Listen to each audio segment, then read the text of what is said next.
Bakit parang kahit anong subukan mo, lagi ka lang napapagod at sumusuko din sa huli? Kung breadwinner ka, normal na maramdaman mo to. Hindi dahil tamad ka, hindi rin dahil kulang ka sa sipag. Madalas, ang totoong problema, paiba-iba ka ng ginagawa. Walang malinaw na direksyon. May nakita kang post, sinubukan mo. May nag-alok, pinatulan mo. Pero walang malinaw na sagot sa tanong na, ano ba talaga to at paano siya gumagana mula umpisa hanggang dulo.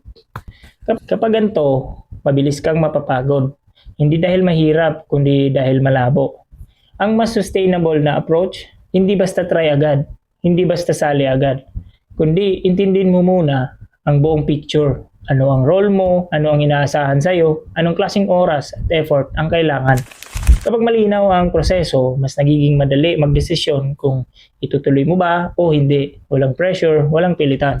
Kung gusto mo munang maintindihan kung ano talaga ang affiliate marketing at kung bagay ba siya sa'yo, panoorin mo yung ibibigay ko sa'yo na full video explanation. Comment ka lang sa baba or i-message mo ako para makuha yon. Para inform ka bago ka mag-decide.